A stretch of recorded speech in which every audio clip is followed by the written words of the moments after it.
New Orleans Pelicans and the Los Angeles Clippers. What a good game this one was. But the Clippers squeak it out 111-106 in this one. They improved to 8-4. And the Pelicans so far with the early season struggles fall to 4-6. Steven Adams, he had a good game in this one. 12 points, 6 rebounds, 5 assists, 6 or 7 from the field. And Adams, he's a player I've been saying for weeks now.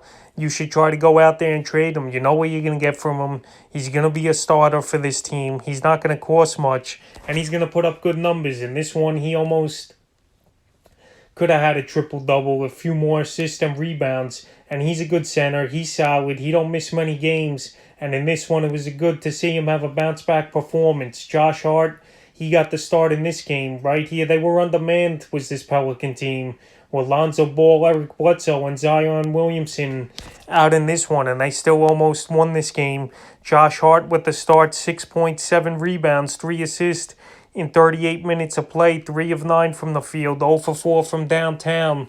So right now, Josh Hart, he has no fantasy value in my opinion, even though he's playing major minutes off the bench. Is Hart, and he got the start in this one, but he didn't do anything. Thornwell, he got the spot start, 19 minutes, no impact, no points, 1 rebound. Brandon Ingram, another solid game for him, 22 points, 6 rebounds, 3 assists, 8 of 19 from the field, 0 for 2 from downtown. So this Pelican team, they look rusty in this one. They haven't played in a while because a couple of their games have gotten postponed over the last couple of days. But in this one, they got it in, and they just fell short. So Brandon Ingram, he's a player I was big on, and I have him in a few fantasy leagues. And so far, I'm happy with the production he's bringing. And on this night, though, he wasn't the best player on the court for the Pelicans. Neil Alexander-Walker with a surprising ball game. 37 points, 8 rebounds, 1 assist, 15 of 23 from the field, and 5 for 8 from downtown. So Alexander-Walker, he hasn't played much this season, with Eric Bledsoe and Lonzo Ball obviously ahead of him at the point guard position on the depth chart. But after a big game like this, he's going to deserve some playing time. And Lonzo Ball, he's day-to-day with knee tendonitis.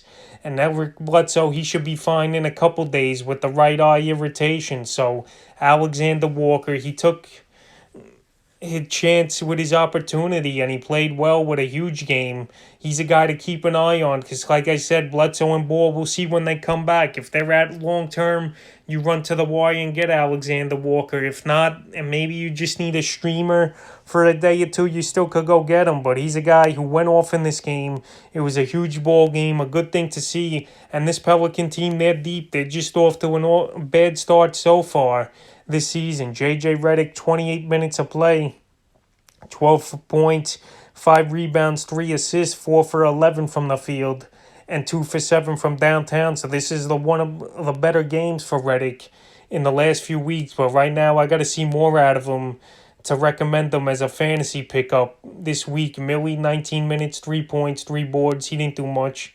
Jackson Hayes, 4 points, 10 rebounds, 2 assists. But we got to see more playing time and consistency out of him. And Zion Williamson, he was out in this one because he could have been potentially near someone with the contract tracing. But reports are saying he should be back Friday. So that's a good thing that Zion only misses this game. Now to the Los Angeles Clippers. Serge Ibaka, a decent game for him. 12 points, 3 rebounds, 2 assists.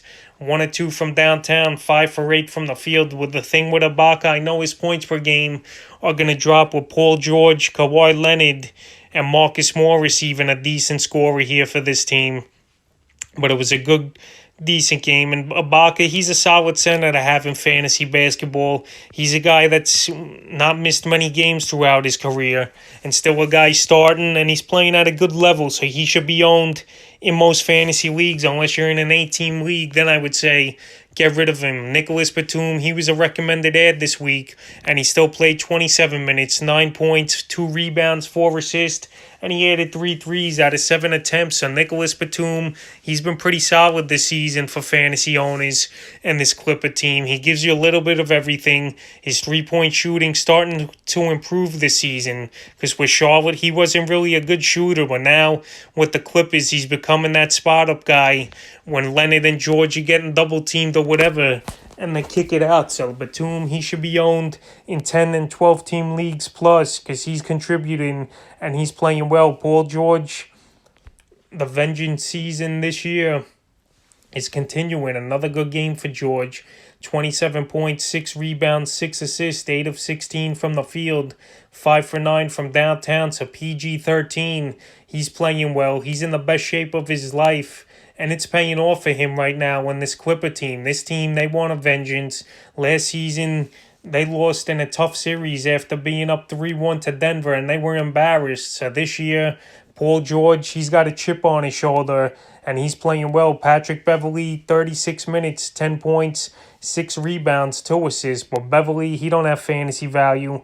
This is one of the better lines for him, believe it or not. But I wouldn't run out there and get him if he's out there. Kawhi Leonard, another big game here, 28 points, 6 rebounds, 9 assists, 8 of 18 from the field, 10 for 11 from the line, and 2 for 4 from downtown. So Kawhi Leonard, it's good to see, man, that he's playing big minutes so far this season. And he even played in a back-to-back. So Tyronn Lue, he's living up to his word where he said he's not going to give special treatment to Leonard and George like Doc Rivers did. And this Clipper team, they're playing as a unit. They're playing well so far. And Kawhi Leonard, we know he's a superstar, but to him, playing all these games so far and only missing 2 because of the mouth injury, it's very intriguing for the Clippers and fantasy owners. Zubac, he played 21 minutes, 9.7 rebounds. He's just not there yet, Zubac, to be owned in fantasy leagues. An injury or him getting pushed into the starting lineup would give him value and worth a roster spot in fantasy. Luke Kennard, 6 points, 1 rebound, 1 assist. He has no value. Marcus Morris, only in the deepest of leagues. He should be added.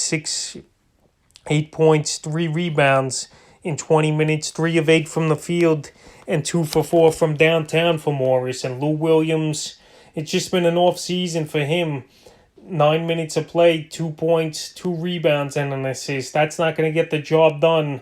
And Lou Williams, I could see by the trade deadline or something, the Clippers getting rid of him. So that was the New Orleans Pelicans and Los Angeles Clippers recap here on January the 13th.